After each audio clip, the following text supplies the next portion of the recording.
Well, there's a story that a few of you probably noticed in the past few days, and that's that, first of all, Barack Obama is in talks to have a series produced hosted by him on Netflix. And Hillary Clinton had a rather unfortunate trip to India where she was seen slipping down the stairs twice and was on an Indian TV program where apparently she blamed the most backward parts of the country for voting against her. Said white women voted for Donald Trump because their husbands told them to. I think that she's there's one of the odd things about the latest round of Clinton scandals is that when you mention them on air to people that are involved in the media, one of the things that they'll do to deflect is to say, well, she's a private citizen. There's nothing to criticize Hillary Clinton for now because she's out of office. She's not Secretary of State. She's not running for president. She's done. So enough. Leave Hillary alone. As some of you saw that parody probably one time. I think it was going around the web. And those two stories, I think they go hand in hand together. The other big deflection that they do when you criticize the Mueller investigation, they say that he's a registered Republican, as if that means anything. So those two things are the biggest they're the biggest nonsense that you can think of. Hillary Clinton hasn't been a private citizen since I think you could probably say 1978 with I think you could say between 1980 and 1982 after her husband was defeated running for re-election in Arkansas. Bill Clinton was defeated in 1980 running for re-election the first time. So there were 2 years when she was a private citizen, but apart from that, she's pretty much been involved in politics in one way or another since then, through either fundraising or pulling strings behind the scene. Maybe on the surface she can claim to be a private citizen, but everybody knows that she has some sort of dark kingmaker status within the Democratic Party. A lot of her cronies continue to have influence in it. And the same can be said now of Barack Obama. Everybody knows that, and it's been revealed, that last year when there was the DNC race going on, the only reason that Keith Ellison did not end up winning the race was because apparently Obama and Obama associates convinced Tom Perez to put his hat in the ring. And Perez had never run for elected office before. He'd been labor secretary. Besides that, he'd never run for office in any capacity. So, yeah, they pull strings and they are involved in all of those powerful goings on there. You've also probably heard maybe a bit about what happened on the south side of Chicago, where Barack Obama's presidential library is going to be built. There are people, and I've seen this on the Jimmy Dore show. I've seen it other places where progressives are now objecting to it because it will drive rents up and possibly disrupt traffic patterns around that neighborhood in the South Side. I don't remember exactly where it was, and I'm not from Chicago. But no, they're not private citizens in the same sense as you or me. First of all, they both enjoy, with Obama having been president and Hillary Clinton having been first lady, they enjoy Secret Service protection. So they're not private citizens. They enjoy full Secret Service protection at our expense. So by definition, they're not private citizens, even in the least. Other issues with them. Once you've been in office in a sensitive position, such as director of the CIA or president of the United States or something like Secretary of State, let's say, and you've been privy to classified information. Well, if you've had your hand sign certain documents or be involved in certain processes and give certain orders, then there's no reason that once you leave office, it's like, forget it, leave them alone, it's over. No, when you're responsible for a certain thing and there's an investigation going on regarding that, you're absolutely obligated to give answers and possibly answer for crimes that could have been committed under your command, or under your charge during your time in office. That certainly goes for as regards to people who have stepped down or resigned or had their term ended. Remember in the 70s when Richard Nixon resigned, he due to Watergate, he had to be pardoned. Okay, there was a distinct possibility that he would have been brought up for trial for whatever he did. But since he resigned, it was and there's possibly some deal involved. President Ford had to pardon him. It's not as if a crime occurs and you were responsible for it, but at the time you were in public office, it doesn't mean that you get off the hook because you're no longer in public office. If that were the case, what about the governor of Illinois, Rod Blagojevich? He resigned from office because of the whole bribery scandal. He tried to sell a Senate seat. He went to prison for it.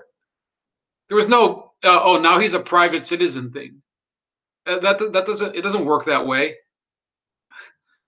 Elliot Spitzer, I don't think he went to prison. I think he had I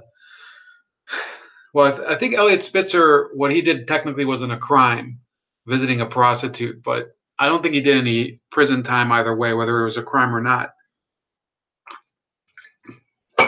Yeah, his prison sentence was having a TV show on CNN that nobody watched. I think it was called Parker Spitzer. So then there was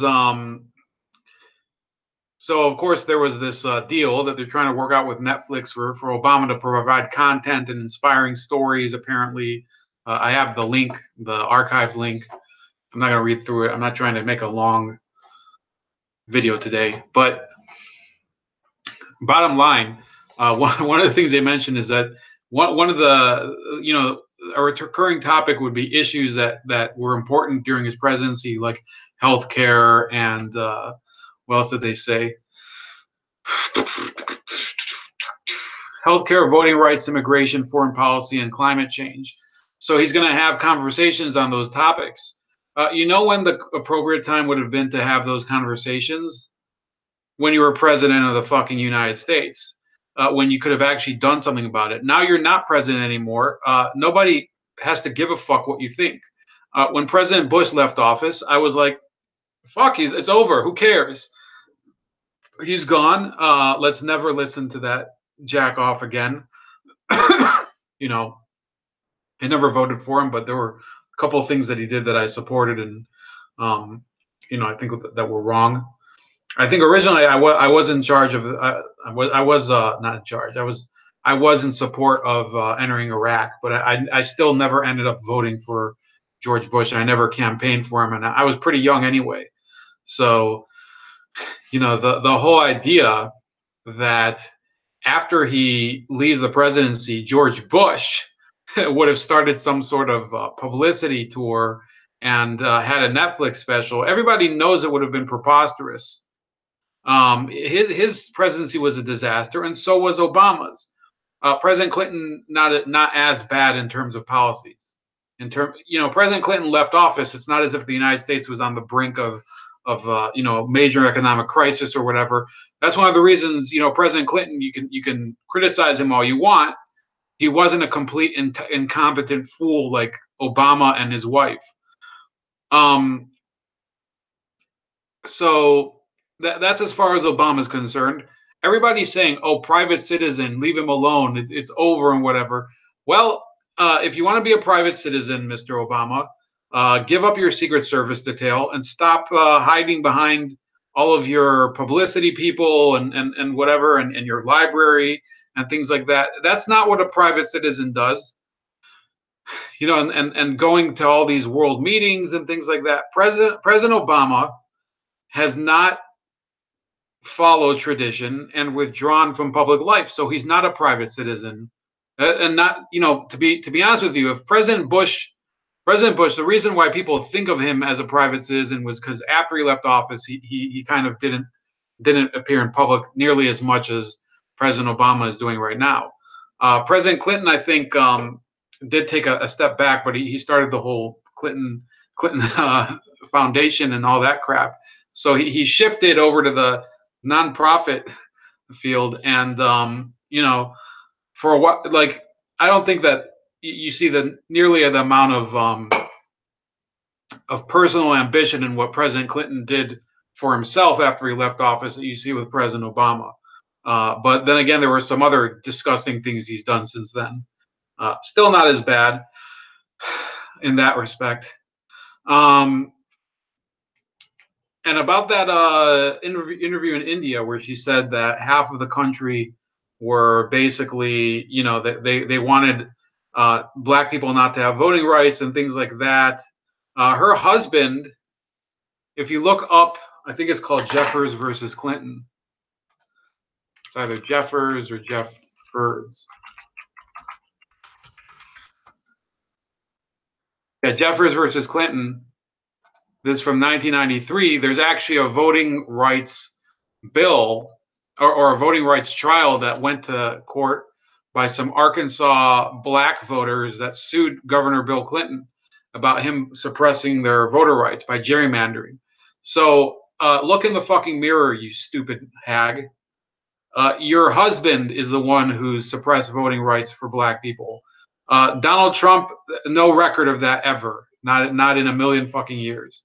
It was Bill Clinton who did that, not Donald Trump.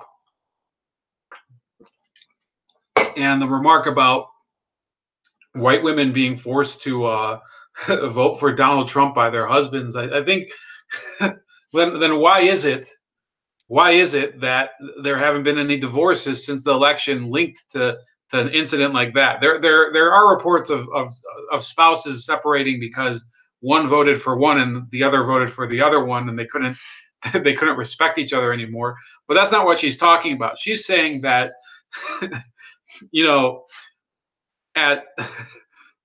they wake up in the morning and the guy looks over and he says, Christine, you better get up and vote for Donald Trump or I'll beat you with my belt later tonight. That's the type of home that she's saying was that's how she said that Donald Trump won the election. It's disgusting. It shows just how low of a personality she has, how arrogant she thinks she is, how much of how insecure she is to know that look, a lot of people did not show up to vote. Can't you just accept that? A lot of people who would have liked to vote against Donald Trump did not want to vote for you, so they didn't even show up. You didn't provide a good competition, a good alternative to Donald Trump. And it's not that hard, by the way. I can say, even though I did end up voting for him, I would have gladly voted for somebody else that I thought was better. But there wasn't. And that's because of you, Hillary Clinton. And it's the same approach I take to yesterday in Pennsylvania, that the Republican didn't win because he just wasn't the better candidate.